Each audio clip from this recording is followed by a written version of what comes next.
Hi everyone, welcome to my channel. Maaf banget kalau semisal ini agak buram ya, soalnya pencahayaannya juga tidak mendukung. Terus untuk ring lightnya aku juga belum ada. So ini beneran buram banget sih tapi kalian nggak apa kan? Kualitasnya memang seburuk itu. Burik memangnya, udah burik banget sumpil. Udah kayak yang lagi ngomong ini sekarang.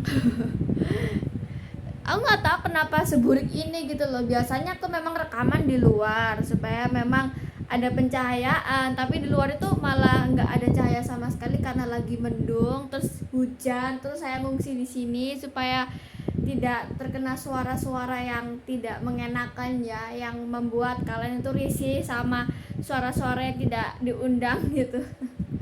So kali ini di video kali ini memang temanya adalah home video. Jadi seadanya ya guys ya. Video yang sangat sederhana, saking sederhananya itu sangat sederhana banget gitu. Apa sih? Aku juga bingung mau ngomong apa.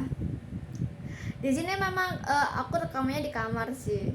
Tapi ya gitu, pencahayaannya sangat ya agak mengkhawatirkan, tapi ya tidak apa-apa ya guys ya.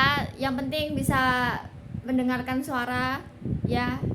Meskipun di sini tidak ada dubbingnya ya guys ya. Mungkin aku akan nyalain subtitlenya supaya teman-teman aku bisa melihat dan juga mendengarkan intinya aja, nggak usah lihat wajahnya sih. Pokoknya intinya aja guys ya. Oke, hari ini aku mau nge-review salah satu koleksi buku aku. Ini tuh ada 9 video, jadi kalian bisa lihat-lihat review aku, tonton semua review aku. Kalau misalnya kalian memang tertarik sama beberapa buku atau novel yang aku punya, kalian bisa cek di Tokopedia atau kalian bisa cek di toko buku terdekat dari rumah kalian ya guys ya. Karena buku yang aku review hari ini tuh sangat bagus. Ini salah satu collection winter aku yang sangat gila. Koleksi buku udah kayak koleksi fashion model aja ya, winter, autumn gitu. Soalnya aku memang belinya ini tuh lagi winter. Jadi memang kalau di Indonesia tuh bulan-bulan akhir gitu aku belinya ya. Dan beberapa koleksi-koleksi buku fiksi yang menurut aku ini sangat wow banget. Kalian pasti tidak menyangka aku akan review buku ini. Karena ini adalah salah satu buku yang dijadiin adaptasi film Netflix.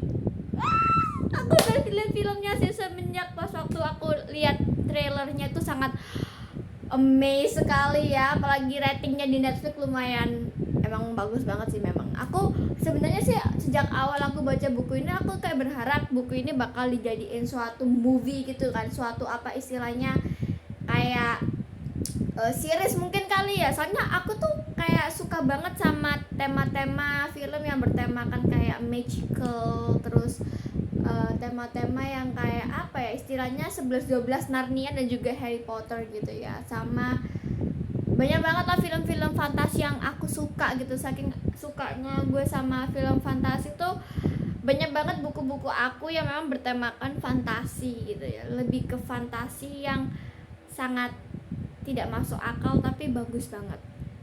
Pesan moralnya dapet dan kalian pasti nunggu banget untuk aku nge-review film yang aku tonton, karena film-film Netflix yang aku tonton sebenarnya bagus-bagus semua dan kebanyakan dari mereka adalah adaptasi dari sebuah novel, dokumenter, kisah nyata gitu kan. Karena memang aku suka banget sama criminal crimes, terus fantasi gitu yang memang dia diangkat dari sebuah novel, terus apa misalnya kayak buku-buku dari Plato atau apapun itulah istilahnya yang akhirnya bisa dijadikan ya iklan. Iklan guys ya, seperti biasa ya. Oke, langsung aja kita review buku yang satu ini, yaitu kalian pasti udah nunggu-nunggu, yaitu School for Good and Evil. Ya, kalian nggak bisa lihat kan? Nah, ini adalah buku pertama kali aku beli dari serialnya ya. Maksudnya tuh ini tuh yang pertama, ini buku pertama, serial pertama. Aku beli buku ini tuh ya kedapatan aja gitu. Aku pikir bukunya cuma satu, maksudnya cuma satu seri ini aja, ternyata ini ada 3, kalau nggak 3 atau 4 gitu, aku lupa. Dan filmnya pun juga kayak gitu, pasti ada School Good for Good and Evil yang kedua, ketiga mungkin kali ya. Soalnya pas waktu aku liat endingnya tuh sangat gantung sekali. Maaf ya spoiler. Gantung, jadi kayak apa sih ini bakal ada yang kedua sih. Jadi aku nungguin yang kedua juga. Dan lebih kurangnya sih filmnya sama seperti bukunya, tapi tidak terlalu selalu spesifik ya. Ada beberapa kayak yang beberapa kejadian yang menurut aku seharusnya ditaruh di film, tapi ya masih begitu sih. nggak dimasukin di film gitu loh, cuma sekelebat aja gitu. Kayak apa ya, beberapa kejadian-kejadian menurut aku yang seharusnya ditaruh ke film, tapi kayak di film cuma sekelebat. Ngomong apa sih, mohon maaf ya guys ya, soalnya aku suka banget sama buku ini. Buku ini untuk penyampaian dari penulis Soman Chainani ini sangat luar biasa sih menurut aku. Aku suka sih. Aku suka alurnya tuh kadang maju kadang mundur juga gitu loh. Jadi kayak yang flashback bentar gitu, tapi abis itu back again, tapi nggak bikin kalian yang kayak pusing-pusing gitu loh, yang nggak bikin kalian kayak istilahnya tuh apa ya, aku tuh pernah baca buku yang sampai alurnya tuh kayak campuran gitu loh, campuran flashback, campuran maju, campuran ini, campuran gitu, tapi ya begitulah gitu loh. Aku sampai kayak harus ulang berapa kali untuk supaya tuh aku tuh ngerti gitu loh, ini alurnya maksudnya gimana. Cuma kalau kalian baca buku ini, kalian jangan khawatir kalian bakal kebingungan, karena memang penyampaiannya sangat luar biasa sekali. Jadi nggak bikin yang bingung gitu loh. Oke, terus untuk gaya bahasanya ya seperti terjemahnya, karena ini bukan buku lokal, jadi ini kayak terjemahan gitu, yang memang pembawaannya itu masih agak sedikit kaku ya, namanya juga terjemahan ya. Kalau kalian banyak banget apa istilahnya baca buku terjemahan itu, memang bahasanya tuh memang menyesuaikan gitu loh. Mungkin gaya bahasa di sana kayak slang, tapi di sini tuh masih diterjemahin secara kaku gitu ya. I think not bad lah, nggak buruk sih terjemahannya, nggak buruk, sangat bagus sih terjemahannya menurut aku. Terus untuk pembangunan konfliknya sendiri, konfliknya sangat complicated ya, walaupun kalian bisa lihat kan kalau yang udah lihat filmnya tuh, si buku ini menceritakan ada dua gadis ya. Dua gadis ini tuh tinggal di sebuah desa kecil namanya Gavaldon. Nah, mereka berdua ini namanya Sophie, ini yang cantik itu, yang dia berpakaian seperti princess, dia kayak istilahnya bener-bener kayak cewek sungguhan gitu loh. Aku bilangnya cewek sungguhan karena dia suka perawatan, dia suka merawat diri, rambutnya bagus, rambutnya blonde. Pokoknya istilahnya dia tuh kayak setiap hari tuh merawat dirinya. Sedangkan si temennya si Agatha ini, dia tinggal di kayak suatu pekarangan kuburan gitu ya. Jadi rumahnya tuh ya memang sebelah sama kuburan gitu loh, kalau nggak salah, deket sama pemakaman. Dia tuh tipe cewek yang kayak bodo amat gitu loh. Dia adalah cewek yang kulitnya tuh pucet. Kalau di serial filmnya Netflix itu memang Agatha nggak digambarkan seperti gadis yang bener-bener kayak nggak teratur gitu loh. Memang aku pas lihat filmnya tuh kayak Agatha ini 180 derajat berbeda gitu loh. Agatha di film masih more better daripada bayanganku ketika aku baca novel ini, yang Agathanya tuh bener-bener kayak yang apa ya, Agatha bener-bener gak kerawat sama sekali gitu loh, yang bener-bener kayak bodo amat sama penampilannya gitu loh. Kalau lo mau ngomentarin apapun tentang gue bodo amat pokoknya kayak gitu. Dia lebih suka sama intinya gue ya gue, lo ya lo, kayak gitu loh. Kita nggak bisa memaksakan kehendak kita kayak gitu.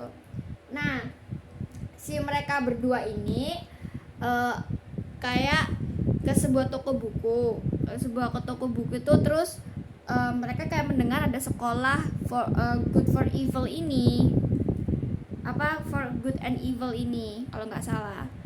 Nah, mereka kayak yang emang ada sekolahan kayak gitu ya. Terus si Sophie kayak, wih tapi kayaknya kalau misalnya aku masuk sekolah itu kayaknya aku jadi putri deh, kamu jadi penyihir. Ya jelas banget kita berbeda tuh, jelas banget gitu loh. Karena memang kedua cewek ini tuh berbanding terbalik menurut aku.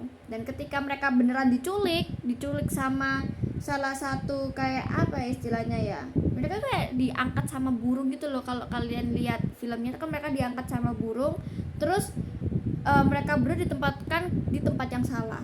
Si Sophie malah ditempatin di sekolah evil, si Agatha ditempatin ke sekolah yang untuk anak-anak baik, padahal dia tuh 100% witch banget, dia tuh witch villain vibe gitu loh, tapi dia malah masuk ke sekolah keputrian. Kasian banget. Dan mereka berdua itu menemukan rahasia penting yang gak diketahuin sama murid manapun mengenai sekolah ini. Makanya mereka berdua tuh apa ya istilahnya, kayak menguak gitu loh, menguak kebenaran sekolah dengan cara mereka ini ngebuat rencana gitu loh awalnya. Gimana caranya supaya mereka bisa balik lagi ke Gavaldon gitu, ke tempat asli mereka, karena mereka kan udah tahu tuh kebusukan sekolah itu. Kalau misalnya kalian gak lulus, kalian bisa jadi apa aja, bahkan kalian itu bisa kalau kalian lihat di filmnya tuh mereka kan berubah jadi hewan-hewan gitu ya, tapi nggak menutup kemungkinan kalian tuh bisa gitu, karena saking kalian itu lemah gitu istilahnya. Kalian tuh nggak boleh gagal dalam tes apapun, kalian itu harus menjadi villain atau putri yang baik gitu loh, yang lulus ujian gitu loh, yang kuat juga gitu, yang punya power gitu loh. Sedangkan tuntutan mereka tuh banyak ke kalian kalau misalnya kalian itu bersekolah di sekolah ini gitu loh. Kalau semisal kalian mau jadi putri gitu kan, tuntutannya tuh banyak gitu loh. Entah kalian yang nggak suka senyum kayak Agatha gitu, bahkan dia harus ngulang beberapa ujian gitu supaya dia bisa lolos, supaya dia tuh bisa survive gitu loh, nggak jadi ngerti nggak sih? Nah seperti itulah. Nah si Sophie ini juga dia adalah anak yang ambisius ya, tapi dia benar-benar kayak harus berjuang banyak di sekolah villain karena dia harus menghilangkan kebiasaannya dia yang harus merawat diri, harus memperjelek diri kan, karena kan kejahatan dinilai kayak ugly gitu loh, ugly banget gitu loh. Pokoknya pemeran jahat itu nggak ada yang secantik dia gitu loh, nggak ada yang semenawan dia, yang biasanya itu dia tuh seorang putri gitu kan ya, karena memang ketuker gitu loh. Seharusnya si Agatha yang masuk ke sana, tapi malah kenanya si Sophie gitu loh. Dan penyampaian konfliknya tuh menurut aku lumayan tegang sih, karena aku berharap mereka berdua bisa selamat ya. Pembangunan karakter buildingnya bagus, aku suka, kayak seolah-olah aku tuh mengenal mereka berdua dengan baik gitu loh. Terus untuk konfliknya tuh sangat luar biasa ya. Mungkin kelihatannya cuma kayak ya kayak gitu, tapi sebenarnya itu adalah konflik yang benar-benar harus dipikirin matang-matang. Kalau misalnya kalian gak bisa nemuin solusinya dengan tepat, kalian udah finish gitu, udah kayak end kayak gitu. Terus untuk pesan moralnya tuh, menurut aku pesan moralnya tuh aku dapat dari Agatha, karena Agatha walaupun tidak secantik Sophie, tapi dia punya pure heart ya. Dia mementingkan persahabatannya di atas apapun, bahkan dia rela nyelamatin Sophie, selalu taking care Sophie gitu kan. Dia adalah sahabat yang menurutku gak neko-neko sih menurut aku. Dia benar-benar kayak yang karakter yang sangat pemberani. I think she is my model sih. Dia adalah model, she is my celebrity. Dan menurut aku untuk Sophie adalah penggambaran cewek yang ketika kita semisal apa ya istilahnya ya, kita tuh mengalami kayak semacam star syndrome lah istilahnya. Jadi star syndrome itu adalah orang-orang yang ingin mengembangkan dirinya dari perhatian orang lain, dari people attention gitu. Semisal lo kayaknya bagus ya kalau semisalnya lo pakai jepit ini, akhirnya lo menuruti semua omongan orang gitu loh, sampai lo itu bisa mencapai ekspektasi orang. Itu yang aku lihat dari Sophie gitu loh. Jadi Sophie ini dikasih temen seperti Agatha supaya si Sophie ini bisa sadar kalau apapun diri kamu, kelemahan dan kelebihan kamu ya kamu gitu loh. Kamu nggak bisa sepenuhnya memenuhi ekspektasi orang lain gitu loh. Oke, orang lain menganggap kamu seperti ini, tapi kenyataannya apakah kamu seperti yang orang pikirkan, seperti yang orang bilang? Kayak gitu. Itu makanya aku benar-benar kasih buku ini rating 9,8/10 karena memang pesan moralnya dapat banget di aku. Jadi kalau misalnya kalian tertarik sama buku ini, kalian bisa beli aja di Tokopedia atau Shopee ya. Kalau Shopee sih ada gratis ongkir kalau nggak salah ya. Bagus soalnya kalau kalian mau memulai suatu habit membaca untuk pemula, buku ini bagus banget karena buku ini nggak bosenin sih menurut aku sih. Banyak banget kejadian-kejadian atau konflik-konflik yang seru banget menurut aku, dan penyelesaiannya luar biasa, plot twist. Aku suka buku yang di luar ekspektasi aku. Maksudnya tuh, oh pasti bakal kayak gini, ternyata enggak, plot twist di luar dugaan guys, biar nggak gampang ketebak gitu kan ya. Oke guys, segitu aja video hari ini. I hope you enjoy this video. Kalau misalnya kalian suka sama video ini, klik like, comment, dan subscribe ya guys ya. Dan aku minta maaf kalau misalnya resolusi videonya itu jelek atau nggak jelas, terus penyampaian cerita aku yang mungkin agak ngebosenin atau gimana. Soalnya aku lagi mikir, bingung guys, soalnya ini beneran resolusinya jelek banget gitu loh. Aku harus mikir gimana caranya supaya resolusinya jadi bagus, tapi aku have no idea for taking care of it. Jadi aku harap kalian bisa enjoy this video ya guys ya. Kalau misalnya kalian udah pernah baca buku ini, aku mau tahu dong reaksi atau istilahnya rating kalian untuk film sama novelnya. Kalau misal kalian udah baca, dan aku mau tahu pendapat kalian gimana sih. Oke. See you later everyone. I will have a nice day. Dadah.